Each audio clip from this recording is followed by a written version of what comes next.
A new progressive movement has hit the ground running, and it's quickly spreading across the country. The hashtag Rise Up for Roe movement has already hit the typical liberal cities like New York, LA, and Boston, and has a strong backing from Planned Parenthood, NARAL, and of course, Chelsea Clinton. Chelsea made quite an uproar when she outrageously paralleled that $3.5 trillion has been brought into the economy since the passing of Roe. Oh, and let's not forget her statement that reproductive rights have always been economic rights.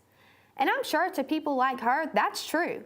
Because to people like Chelsea Clinton and Planned Parenthood, when they see an unplanned pregnancy, they don't see a woman with options, they see a dollar sign. So the pretext of the Rise Up for Roe movement is the right to safe and legal abortions. The movement just can't stand the thought of a woman being harmed during her abortion procedure, because that would just be inhumane. The whole push is to give women the right to safe abortion care. But honestly, the terms safe abortion and abortion care are probably the biggest oxymorons on the face of the planet. The entire Rise Up for Roe movement is an oxymoron.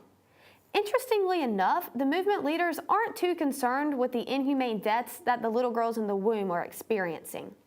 Why? Because this movement gets its funding from their deaths. They're getting their blood money, and that's all they really care about. They're also laser focused on stopping Kavanaugh as they push their second agenda, hashtag Stop Kavanaugh, which is destined to fail. Kavanaugh is going to make a great conservative justice. But not all Republicans are on board with defunding Planned Parenthood. Establishment Republicans clearly have no issue with the funding of abortion.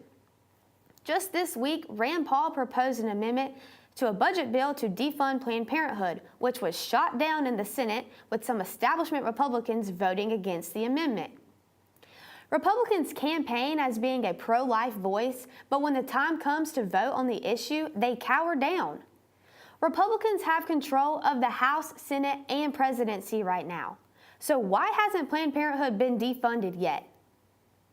So if Planned Parenthood truly does care about women like they so claim to, why aren't their abortions free? Why do they have a sliding price scale based off ethnicity and economic income? Why are white women's abortions more expensive than minority abortions?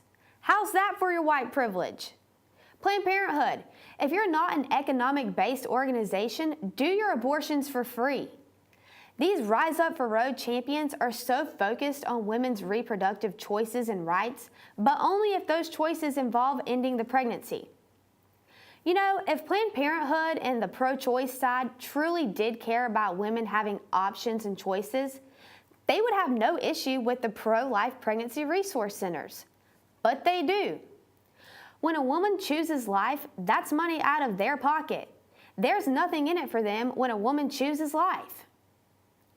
The abortion industry didn't see me as a person worth being given the right to live. They didn't see any value in my life because I was an unplanned pregnancy. Well, guess what? In spite of you, Planned Parenthood, I made it here. So sorry, Chelsea, that the $500 you and your friends would have made off my life couldn't have added to the economy. But I'm sure glad that it didn't.